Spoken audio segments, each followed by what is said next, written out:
Welcome back to the Caregiver Minute, where every weekday family and professional caregivers gather to refine their skills, gain inspiration, and prepare to serve. A friend recently approached me with a rather profound question.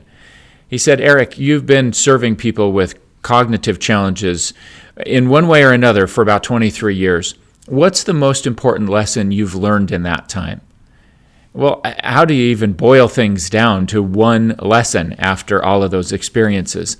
And yet, as I thought about it, the thing that stands out to me the most at this point is the concept that we should not confuse what we or others feel with who we are or who they are.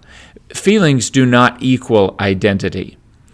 We sometimes feel things that are rather distressing. And it's very easy to judge that and to beat ourselves up and say, I shouldn't be feeling this way. This is horrible. Maybe we're in a caregiving role and we're at our wit's end and we find ourselves getting a little short-tempered with the person that we're serving. It's easy to judge that and say, I must be an awful person. But feelings are a physical fact.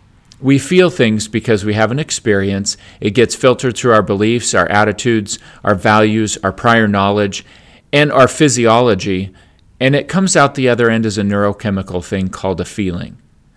I've pointed out before that if you're feeling love and connection, oxytocin is at work. If you're feeling stress, cortisol is up. Our feelings are also a window into neuro-inflammation. If parts of the brain are inflamed, then you see it outwardly in terms of behavior. So sometimes the person who's snapping, who doesn't seem to have much of a social filter, who's lacking empathy, is just exhibiting signs that their frontal lobe is inflamed and it's not working very well. That could be because they've had concussions and they've never fully healed from that, so they're suffering from post-concussion syndrome. It could be because they've got a neurodegenerative condition like frontotemporal degeneration that heavily affects the frontal lobe and could cause those types of behavior. The point is, if we learn to recognize that feelings are a symptom of what's happening on the inside, and they might be really good because the system is working well and the conditions are right, or they might be rather distressing, and that tells us something.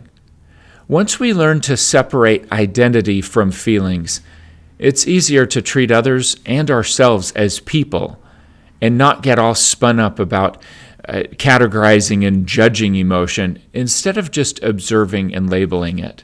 I think that frees us in so many ways from the constraints that we and others and our culture in general sometimes puts on us. So today I invite you to be observant of what you and others around you seem to be feeling and work hard to separate those feelings and observations of those feelings from your identity. What you feel is not who you are.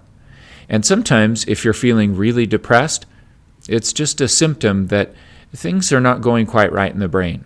You might not have enough folate.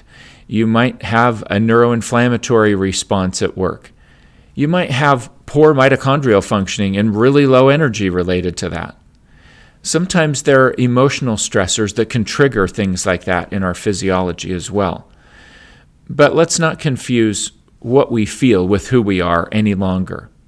I hope that's liberating and empowering for you and the people that you serve, and I look forward to seeing you again tomorrow for another episode of the Caregiver Minute.